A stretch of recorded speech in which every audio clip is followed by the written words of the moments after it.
So thanks very much for coming to my talk on using BladeRunnerJS to build front-end JavaScript apps that scale. My name's Phil Legater.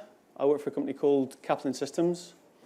And today we've released version 0.4 of BladeRunnerJS. Hopefully by the end of this talk you'll know what that is and what it does.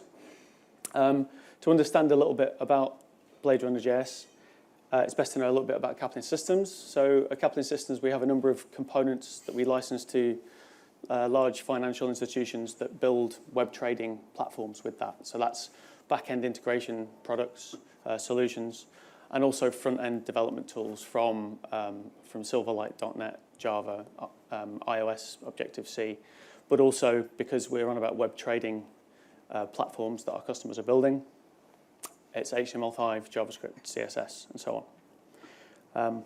So during that time, developing and helping our customers build very large, complex web trading applications, we've needed some tooling and some conventions in order to be able to support that development process. And that's what's represented with BladeRunnerJS. So a bit of an overview of what I'm going to cover today. I want to define what a large-scale JavaScript app is to set a bit of foundation what we're talking about. I want to talk about some of the signs that we had of our application starting to creak and the problems that we came across. And then I want to talk about how BladeRunnerJS helps us solve those problems.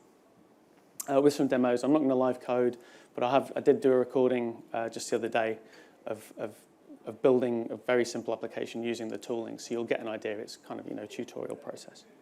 And one of the things I do hope as well is that even if you don't decide to use BladeRunnerJS, that the ideas that we've come across will be applicable to other tool sets and other solutions. We're hoping to bring in some other solutions to our toolkit as well. So we're hoping it goes both ways, and that's why we hope open sourcing is going to bring a bit of community involvement and provide some input into the product. Yeah, so let's talk about what a large-scale application is. There's a guy called Adi Osmani who works for Google. Over the past few years, he's obviously focusing on Chrome and Polymer right now. But over the past few years, he did a lot about JavaScript applications and was asked specifically about what a large-scale JavaScript app is. And as you can see, he defined it as a non-trivial application requiring significant developer effort to maintain. And that's a key point. There's a lot of maintenance that goes into these large applications. And a lot of heavy lifting and data manipulation moves to the display. So we're doing a lot of work in the browser. So that's a great foundation, again, for us to build on. So we want more information. This one's pretty obvious, and hopefully a lot of it will be. It should click. It's common sense. We're talking about large code base. The more functionality you add to an application, you're going to have more code to support and provide that functionality. It doesn't matter how good a developer you are, you're going to end up with a larger code base. As an example, one of the things that we provide to our customers is an SDK called Kaplan Trader that they build their web trading applications on top of. And that consists of around 1,000 lines of JavaScript, 131,000 lines of code in there. From there you can work out that's 131 lines per file, 650 test files, and 95,000 lines of test code. We also provide getting started style apps. Now, getting started probably undersells them a little bit. We call them motifs. They're basically, again, a foundation for our customers to build trading applications on top of. And they might be based on that per asset class, so the FX motif is an example. And as you can see, they're pretty big as well. We're talking 425 JavaScript files, 50,000 lines of code, and so on. You can see what that saves. In addition to all this, we've got the other asset types. So we've got HTML for templates, we've got CSS, images, ITN files for language support, config, and so on. So that's a lot of files. We're talking about a huge code base.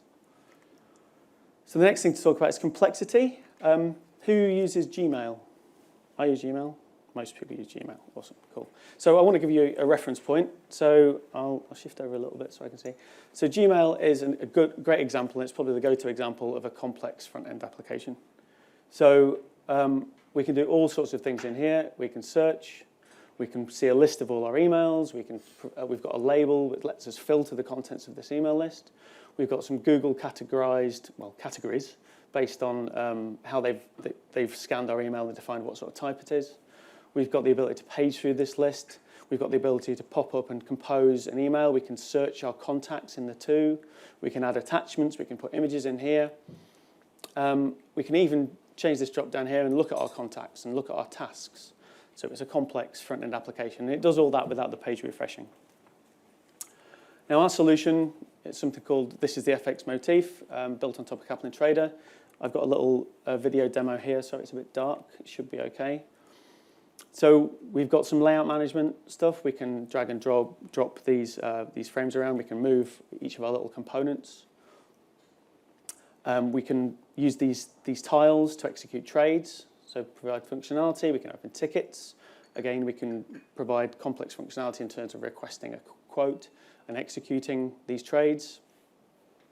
We can jump between our different layouts to see different tabs. We've got, again, more components in here. Graphing, we've got real-time news. I'll move it on in a moment. We've got chat functionality. This, I don't know what this is. James will need to tell me later. We've got these grids. These grids contain a lot of data. There can be thousands and thousands of rows in there. So we've written functionality in the browser to allow us to deal with communicating with the backend service to request all this data. So you get the idea. It's a complex application. So both Gmail and Kaplan Trader are clear examples of these large single-page applications offering complex functionality.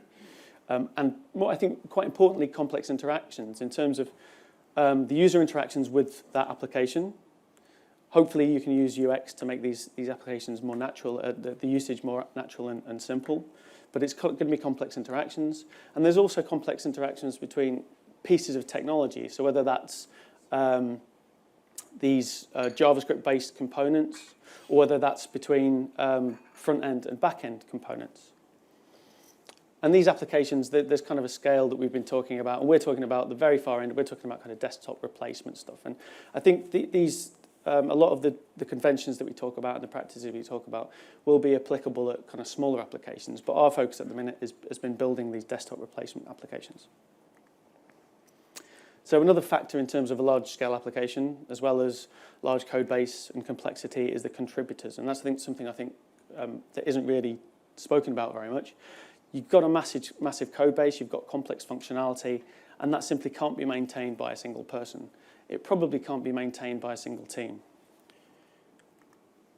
So you might have front-end developers that are doing probably the majority of the work on this front-end application, but you're also going to have contributions in terms of potentially just saying the back-end component that I'm building as a back-end developer exposes this functionality, you need to interact with it in this way. So they provide input into this app. Designers might provide just assets, or they could be providing HTML templates, they could be doing some CSS, they could be providing some, adding some JavaScript behaviors to this code base. And then there's QA. I mean, within our teams, our QA contribute to the application. They write a bunch of tests. Sometimes they'll fix functionality. And then there's release engineers and infrastructure who might be checking into the code base if there's some configuration in there, but they'll certainly be receiving this application and doing stuff with it. And there's even technical authors who might be, again, changing some content that we provide in this application, or at least writing documentation around it. And all these people can be part of either small teams, large teams, multiple teams spread across an organization like at Kaplan Systems, or even teams spread across multiple organizations. So for instance, we have a professional services department that build Kaplan Trader-based applications for our customers. Customers might have development teams who also contribute to that code base. And even some of the application functionality might be outsourced and built by yet another team. So basically, I've come up with a whole load of questions. How do you do this? You need to structure this massive code base so that kind of people know where to add code, add functionality, find code, make changes. You need an architecture to support this form of complex interaction, both in terms of in front-end application communication, but also front-end or back-end. You need to make sure that all these contributors of different types can contribute in a way that's beneficial to that application being built. And above all, you've obviously got to make this development process productive. As developers, we want to be productive. We don't want to be context switching. We want to be focusing on building features. And then you need to make all these things complement each other. So it's quite a difficult task. So the next thing I want to talk about is these 7 signs of scaling, just ideas of it might be things that you're seeing now as you're developing front-end apps and you're going, actually, that means my application is getting big. It's starting to creak. I'm starting to see some problems. So starting from the start, development setup. So if we've got a new project, you want to start We've got, for instance, say we want to create a new Kaplan Trader-based solution. What do we need in place to be able to do that? So it might be we need authentication, we might need a database service, definitely a real-time service for streaming prices and execution of trades, maybe some web APIs that expose some additional, maybe historical information. And all these things are required in order for us to do our development. So how do we go around doing that? In addition, we've got config and we've got runtimes that might be specific to each of these components. So this can take hours to get set up. We can have scripts to help us do this, but generally it's a complete pain. And wouldn't it be great if when we're building our single feature, so say we are building Gmail, and we've been tasked with building that email composer view, wouldn't it be great if we could just build that piece of functionality without the authentication mechanism, without the need for the email or the contact service, although you probably wouldn't need that. Without the need for these other dependencies that are unrelated to the piece of functionality that you're building. So you've got all these dependencies in place, all these services, and your app still won't load. The point in this really is to just highlight the pain of having all these dependencies, because you might go, I'm trying to load my application, it's still not loading, I'm still stuck, and it just is not loading. There'll be something wrong with one of these backend components that haven't been configured correctly. You're stuck with the loading indicator. You finally get the app loaded, and it just isn't working. You open up your JavaScript console, you see a bunch of errors. This is actually from Gmail, so that it gets away with all these errors. But you're maybe, again, you're building that email composer view or this piece of functionality, but there's another piece of completely unrelated functionality that's broken, but it's just stopped your application from functioning altogether. We can do all sorts of crazy things in JavaScript. If somebody writes a piece of code that interferes with some of the native objects, we can interfere with other pieces of unrelated functionality. So how do we kind of stop people doing that sort of thing? Another thing you've got is that when you've got a very large JavaScript application, you've probably got a lot of JavaScript files. How do you deal with making sure that they're all included in order, that your JavaScript file that's included last maybe doesn't define something that's tried to be used by the first JavaScript file you included? How do you manage all that sort of stuff? And there's tooling in place for that, and this is one of the things we've also solved. Finding your assets is hard. Now, I took this from Perforce, the online Perforce. So how do you find the asset in here related to a button style that you want to change or a piece of functionality that you want to change? You need to at least have conventions to follow to try and make sure that when I've been tasked with fixing something, I go, right, here's the assets that I go into and here's the files that I change. JavaScript. JavaScript lets you do loads of things, the same thing in loads of different ways. So people end up with inconsistent code styles or structures. You can have, again, with a large code base, it's unlikely that the person that starts the application will be working on exactly that same piece of code 6 years later when that application is still being maintained. Or even if they are, they'll certainly have forgotten about what it is they were doing. And maybe they've decided to change the way they write JavaScript because trends are changing. So you need to make sure that code is consistent and that code is well structured. And that people aren't going to make changes, for instance, as I said, manipulating the prototype of some native JavaScript object and affecting functionality unrelated to the code that they're writing. Now, long app reloads. This is something that seems really trivial, but is actually quite interesting. So if you've got a large app, it's going to take a longer time to load. And I know we're working very hard in terms of the web community to build applications that run really quickly in terms of browser technologies, but also in terms of the frameworks that we're using. But if we look at Gmail and we refresh, I'm going to do that in a minute. So that's 1, 2, 3, 4, 5, 6, 7, 8, 9, 10 seconds. So if I were working on that chat functionality, then every time I make a code change, I need to wait 10 seconds for the piece of functionality that I'm trying to build to load. Now, if you take that into maybe the hundreds or thousands of changes to that code base you make per day, that's going to seriously eat into your time and productivity. Loads of coffees. And have the test finish yet. So we all want to build high-quality applications, whether that's JavaScript or otherwise, and you need loads of tests in order to support that. So the more code you have, the more tests you have. So your tests can take a long time. One of the things we learned was that to avoid UI-based tests, you don't want to be poking the document object model because it's unreliable.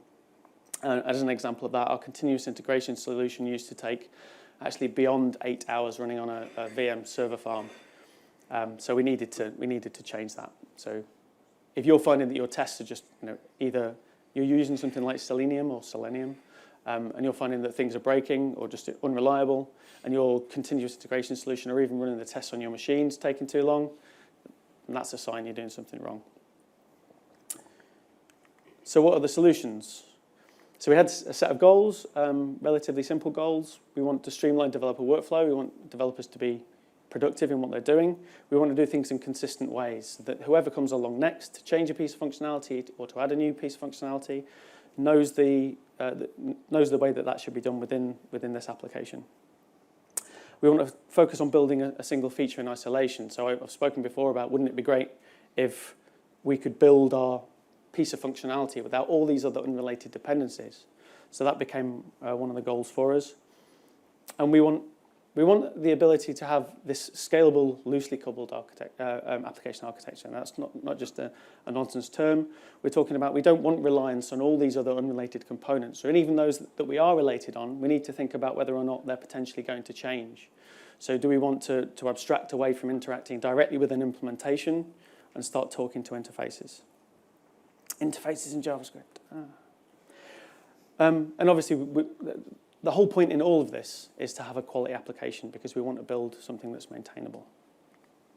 So let's look at the developer workflow. This is just a very simple example. And hopefully this is kind of mirrors what most people try to do. So here we create an application skeleton. So our tooling supports creating this application skeleton. From there we go, right, I'm building a feature. So we create the skeleton for that. It follows the conventions and it's consistent in terms of how we build our features. We write our code, we're starting to build our feature. Maybe you do your tests first. Maybe you follow TDD, that would be good. You start writing your JavaScript, your HTML, CSS, you write and run some tests. Now we want to be able to run that feature in isolation. So standalone, we don't really want any of the dependencies, certainly not databases and so on in place. How do we support that? We're going to be able to manually test potentially, and that's quite nice. When we build a JavaScript application, a front-end app, we want to see what the UI looks like. Actually loading the app is part of that development lifecycle. Then we go, is the feature complete? If it isn't, we can iterate. If it is, then we take our feature and we make it part of our application. Then we can write potentially some application tests, and we go through maybe some manually testing and build, deploy, and so on. And then we start with the next feature. So the benefits of building this single feature in isolation are that we're splitting things up into vertical slices of functionality. We can have a single team or single developer focusing on building just that feature. And they can do that without treading on the toes of anyone else. They're not going to cause problems elsewhere. Another really, really big benefit is that all the assets related to this piece of functionality are located together. We want the JavaScript, the HTML, the CSS, or config, and so on disk in or around the same place, that we know where to find the assets related to that feature. So we've come up with this idea of blades, hence BladeRunnerJS. So to give you an idea of blades, I'll jump back to Gmail, and kind of, obviously we didn't build Gmail, but this might be what you would do. You'd go, where are these features? So I think the three best examples are probably the labels that we've got here, this view of emails that could be a vertical slice functionality, and then this is a really good one, the email composer view that interacts with the contact service, that lets you upload upload attachments and so on. So that's how you might split up Gmail into blades. It fits really well with a dashboard style application. So here we've got our tiles, we've got grids, we've got charting, and we've got news, top stories. So this is how we're splitting our application up. So this is the demo. As I said, I've recorded a little example of using this, the tooling. But I don't want to go, here's a massive JavaScript application, Kaplan Trader. You need to understand all the code, all the functionality in there. So I'm going for the simplest solution, which is to do MVC. So let's take to do MVC, split it up into the features that it offers, and then see how we use the tooling and how we can scale that out. So what we've done here is we said, right, here's a feature, you input some to-do text. Here's another feature, you list the to-do items, and you can check them as completed and you can delete them. This might be another feature that I haven't implemented this as part of the talk, but it is available on GitHub this solution using our tooling and the way we structure applications. So before I start this, I'm going to have a drink of water because I don't know how fast I recorded this. Ready?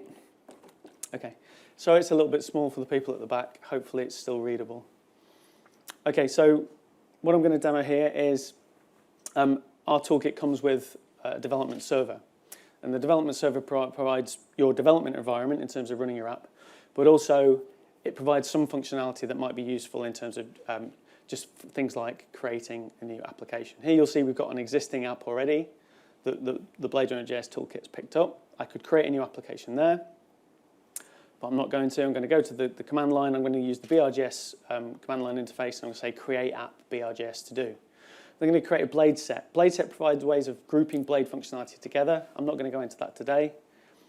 Then I'm going to create an input blade as part of this application. And then you'll see if I go to the dashboard again and I refresh, we've got the new application that's been picked up. So the next thing I want to do is, you'll see the input blades there. I want to open up my trendy new GitHub Atom editor. And has everyone got invites? You need to get invites to this. This is really cool. So it's a web-based IDE, which is nice. So here you'll see we've got my input blade. You'll see there's quite a deep nested folder structure here. We're looking at fixing that. We don't like that right now ourselves. And here's the code we've got. We actually support writing Node.js style code, but it executes in the browser. And you'll see that we're requiring dependencies and we're exporting the functionality that we're writing. We use Knockout.js as part of the open source toolkit for our UI-based functionality. You'll also see that we've got here I'm using knockout.observable, so this message property can be bound to an HTML template. I've also got a button clicked function that will be called and handled by knockout. You'll also see in here we've got all the related assets. I've got my view, which obviously defines the HTML that will be associated with this blade. We've got the binding there of the message property to the text of that div element. And we've got a button which has a data bind of click button clicked, which calls this button clicked function.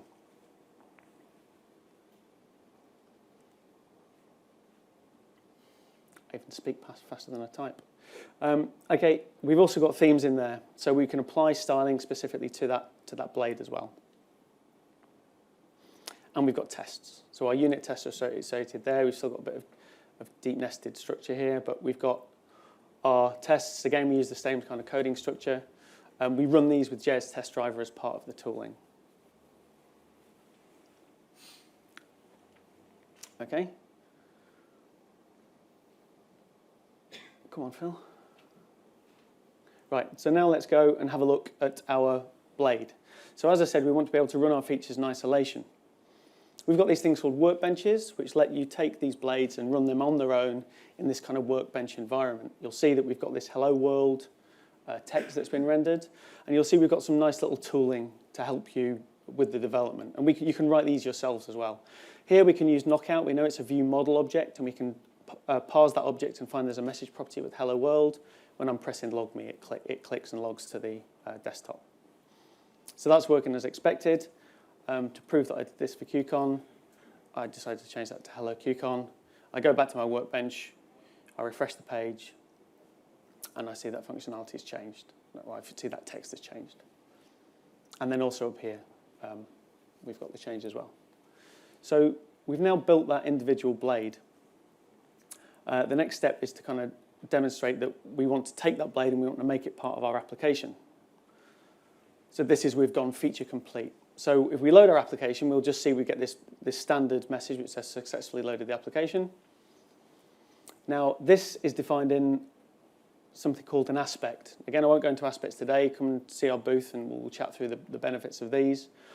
Just think of it as your application entry point. I'm going to remove that text. I'm going to go in here, refresh, just to show that it is changing the contents of that. So we're in the right file. Now, within here, we're creating a new application object. So I'm going to go in, source within my aspect and find app.js. And again, we get this template created for us. What we want to do here is we want to go, right, let me get that view model object that's been created as part of that blade. and reference it in. So I'm going to get my input view model. We're then going to get an object called, okay, so I create a new instance of that. We're then going to get an object called the knockout component. So our components, what they deal with is, in this case, is it handles the binding of the knockout binding from the view model to the view. So I'm going to create my new knockout component, and this takes a couple of parameters. The second one here is the view model that we're going to bind to, and the first one is a unique ID of this HTML template that we're going to use. So we create a new instance of this component. The next thing we want to do is we want to get the element that generates, and we want to add it to the DOM. So here I'm just going to add it to the body. And then I'll go back to the application and just show you that, sorry it's not in zoomed, oh there we go. Just show you that we've taken that blade that ran in isolation and added it to the application. And we do this, we compose our application of these different blades. So next I'm going to do something we call Blue Peter, which is I'm going to take something that I've built earlier, even in this demo, because I just don't want to show you, loads and loads of code. I'm going to copy some blades that we've got predefined into this application, and you'll see this is updated. What we've got now is we've got a to-do text property, which is again observable, so that's going to be the text that we're entering. We've now got a key pressed function, so when the key is pressed in the UI, this function will be called. We're going to check that it was the enter key. We're going to get the value and log it. So in here you'll see we've now got an input element, we've got to-do text, we've got key pressed. So again, knockout handles this binding and the calling from the view to the view model. And we can reload this. We've got a little bit of styling actually inherited from the app level.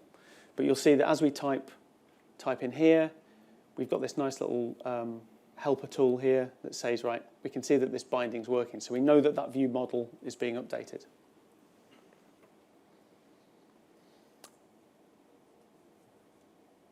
We've also got an items blade. So this is something else that we brought in. So this is the second part.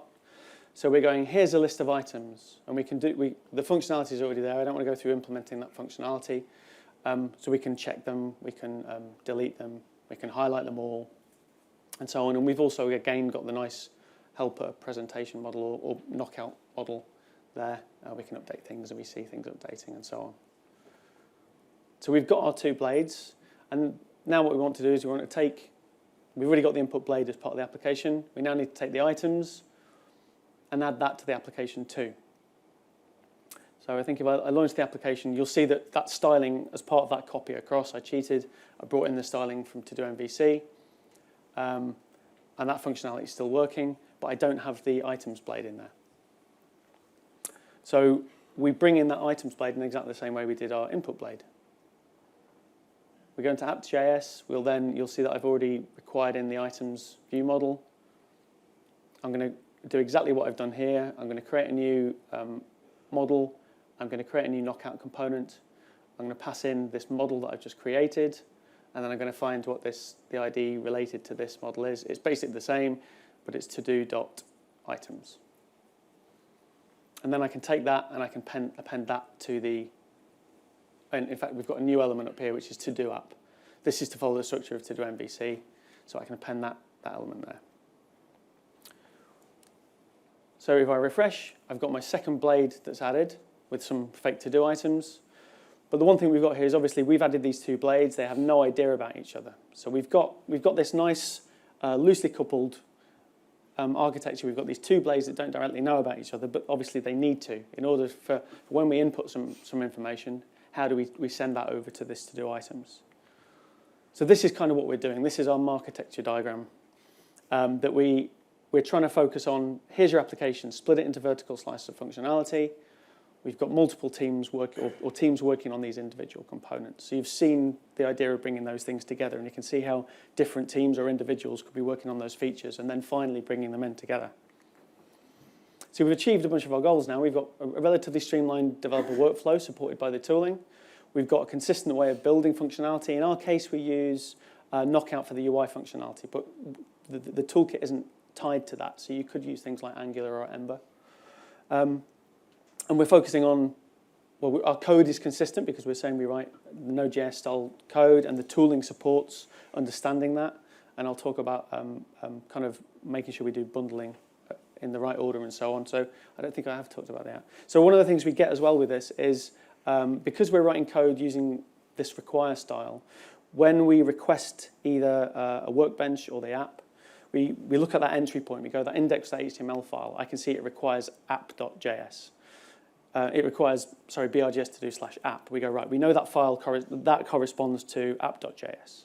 Okay, in there we can see it requires some things, and we can build up this tree structure of the files that are related to this entry point into our application, and we can use that as part of the bundling process. So we've got this nice streamlined general workflow. So I want to cover the next few things now. Application architecture. We just need some goals for that. We've got to think about a few things. We've got to support this ability to do complex interactions. We've got a number of things around allowing our components to be changed. So we might want to change the implementation of that items to be slightly different, and that shouldn't affect how the input functionality works. We also want to be able to bring in new pieces of functionality. So we could potentially have the standard items view and also maybe a graphical visualization of these items.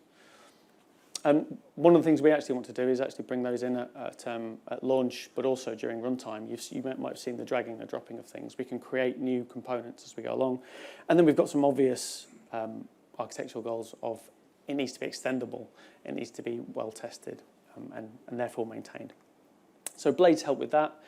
Our choice to use Knockout for as an MVV, as our front end solution basically, and the ability to go for MVVM really, really works well for us. The main benefit here is that we know that this is a logical representation of this. We don't generally need to worry about testing the actual view, what's been rendered, because we know that Knockout works. We can spend the majority of our time testing the view model state, and we know that that represents what our application actually looks like. And then we may, in the case of the do-MVC, I haven't got a domain model object, but it could be that we have some specific functionality that we can push into a different object. So we've got this nice separation of concerns between our HTML, Knockout handles the binding for us, and we've got this nice view model. And we can potentially use this domain object elsewhere in other, and generate new views off of it. And services. So services tend to be things that are used across multiple blades and to access shared resources. So it might be that if I had built the to-do MVC application properly, that there was a service which was a to-do service, which provided access to the to-do items and let me update and persist these to-do items. So good examples of these are things that do persistence, our access to RESTful services, our access to kind of real-time services. Because then if you think about when you move to the workbench, you can mock out these items and pretend to be the real-time service and push fake data into your UI component. And all these things are accessed through the service, this thing called a service registry. You call get service on it, and I'll show an example of that in a minute. And if you want a definition of this service registry, then Martin Fowler's service, dynamic service locator probably matches best to what we're doing here. So as I said, we've got this. We use this service registry to access these shared resources, and they are a single instance of that. So that shared persistent service or to-do persistent service will be accessed by all these different blades.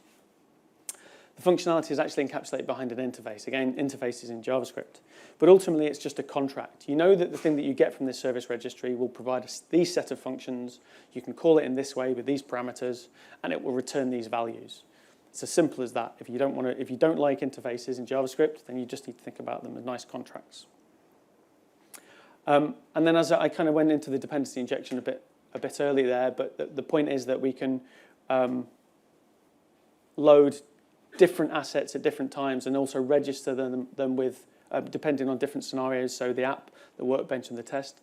And we can also go into looking at the service registry, and in the workbench scenario, we can inject these fake services. So for instance, we can pretend to be the real-time service and so on. And obviously at test, that's absolutely fundamental. We want to be able to inject our mock service so we can verify how we're communicating with that service. So here's a very, very, very simple demo. You remember that we were here. We've got our two blades. They're not communicating with each other. So we just need to make them communicate. It is really simple. In this case, we're going to bring in the service registry. And then from the service registry, we're going to get an event hub. It's just a pub sub object. And this is accessed by this logical name, BR event hub.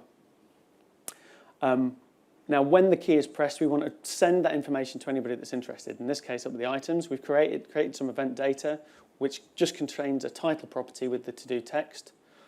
We then decided that these things are going to be able to communicate in a loosely coupled way, and all they need to know is the name of a channel, which is to-do list, and an event to-do added. So in here, you'll see we've added that functionality. I can refresh.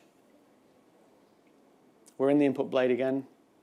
I can type in some functionality. I can type in some text. I can hit enter.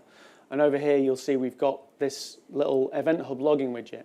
And it's telling us that we subscribed to the to-do list channel, that we triggered an event called to-do added, and the payload that we sent had a title property and said, hello again, QCon.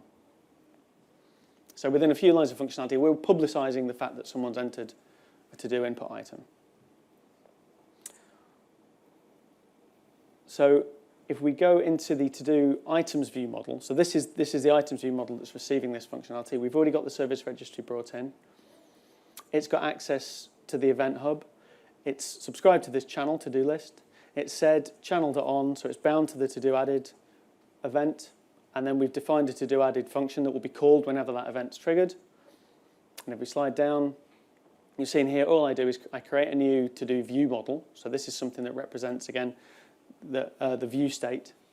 I pass in this event data that was passed in.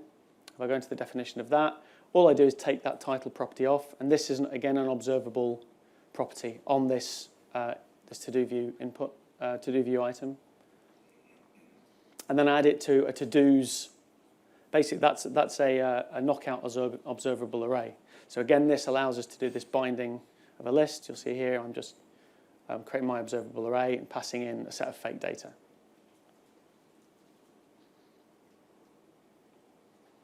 So now, if I refresh the app, it picks up the new changes. I enter some text. I hit enter. It publishes over the event hub.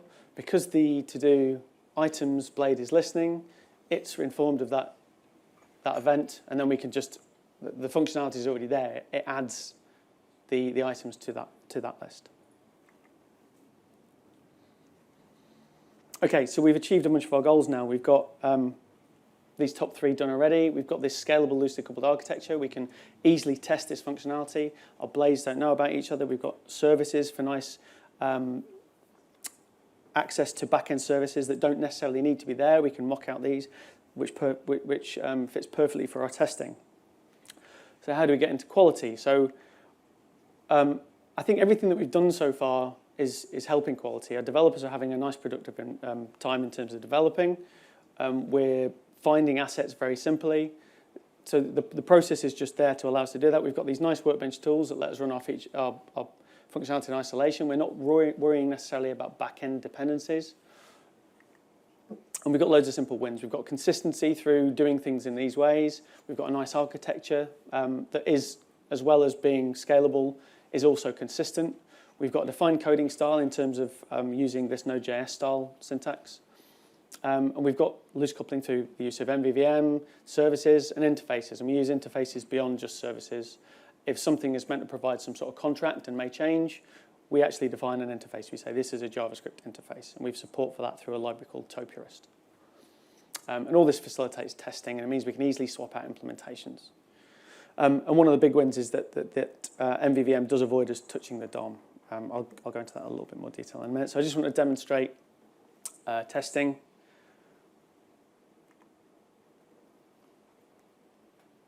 So we actually use something called JS Test Driver. We started this project a number of years ago, and at the time, JS Test Driver was probably the best solution. There are probably better solutions now.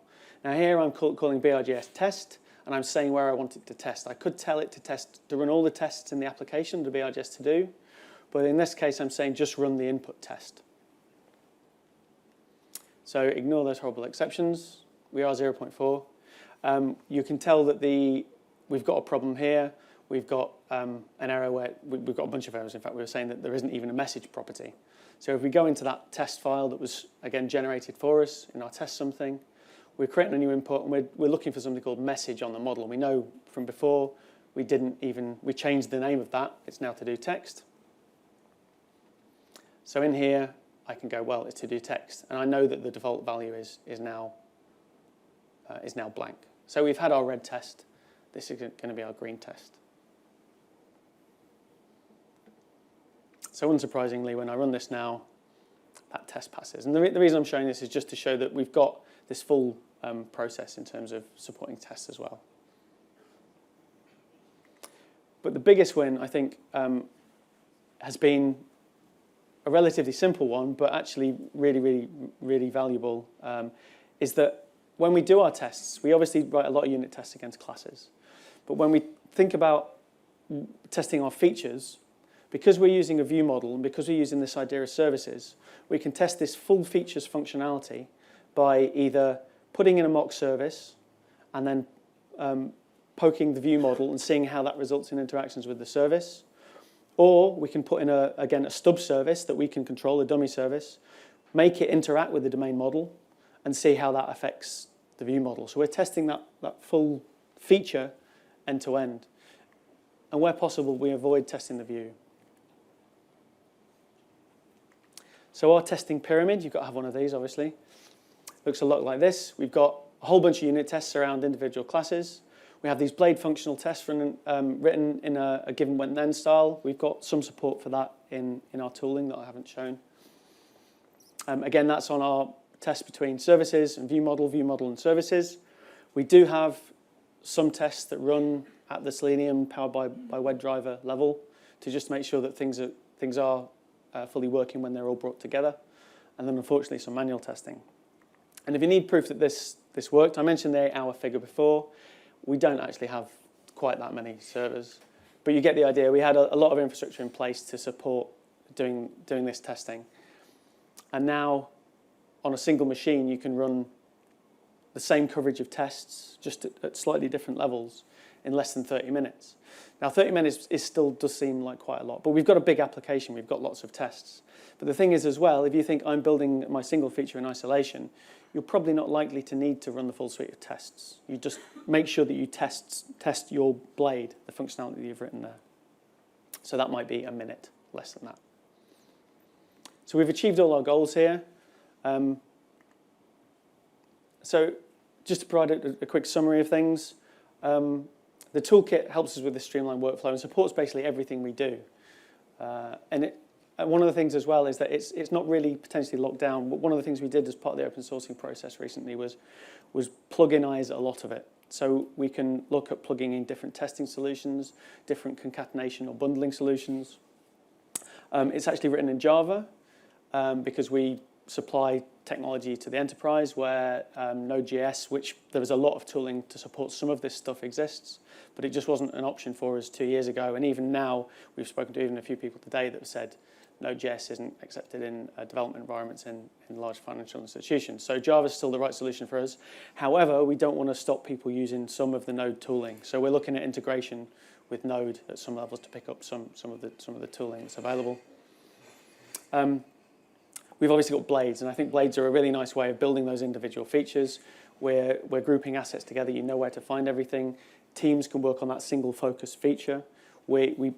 Because of services, we can stub out dependencies, and we don't need all these backend components running. And all this, I think, facilitates quality. We've got tests at unit level, at feature level. And as I said, we keep DOM testing to a minimum. So we're at QCon. We're on the 5th floor. Next to Google. They asked to be next to us. So please, I know there's a lot of information here and there's even more to be exposed. So just come and chat to us, please, and find out what's going on. Yeah, it would be great to speak to you, find out what you thought about it, find out if you've got any questions, how it can integrate with Angular, how it can integrate with Ember, and so on. And these are the sorts of things that we want to speak to people about and we want to build ourselves. So yeah, that's great. So thank you very much. Cheers. Or shall I put the app in? We have quite a lot of questions, so you can Okay. choose some, and then the rest can be answered in here. Okay. Right. Just hold. Okay. So how does it fit with other similar toolkits is a good example. So we're basically a full end-to-end development environment through to some front-end runtime solution. So you could think of us as kind of Yeoman plus Grunt plus, at the minute we use Knockout, and we have our own services registry and dependency injection solution on the front end. But you could potentially change that, some of that front end to use Angular on its own, but then use Angular within Blades. So there isn't, as far as I'm aware, a full end-to-end similar solution. I'm sure there is. There's always something similar, but we haven't found anything directly similar. Yeah, so I hope that answers that question. I got that twice. Must be important. Is there any dependency on specific build tools? So everything is packaged within BladeRunnerJS. As I said, it's written in Java, so you need the Java 7 runtime. That's it. We use some other open source solutions, but there's not a dependency on pulling in anything from elsewhere. So you've said you're on version 0.4. How usable is it for real-world applications at the moment? So part of 0.4 is for us to take this and then use it with building Kaplan Trader applications. They're still using the solution that we created before we open sourced it. But what we're going to do now is, what the team are working on now is integrating it into our Kaplan Trader development environments. So within a number of weeks, we'll be building Kaplan Trader solutions based on BladeRunnerJS. And then a little bit beyond that, our customers will too. And this is a great thing about, I think, this open source solution is that we're supporting it because we use it. Our customers are supporting it because they use it. So I think that's quite good. I don't think that's relevant. Yes, so can you write custom workbench tools? Yes. It's a little bit trickier than it should be at the minute, although it isn't that tricky.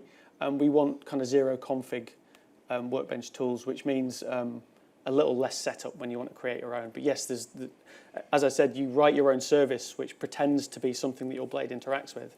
And you can create your UI that interacts and pretends to be that service. So, I mean, I just wrote a couple the other day. So, yeah, definitely. And these are the sort of things we want to be building and sharing amongst communities. I think that's about it. Is that okay? Any other questions from the room? Have we got time? Yeah, we have time. Any more questions? Remember to rate the session, please. Oh, yes, please rate the session. Okay, thank you very much. Thanks. Enjoy the rest of the conference. Cheers.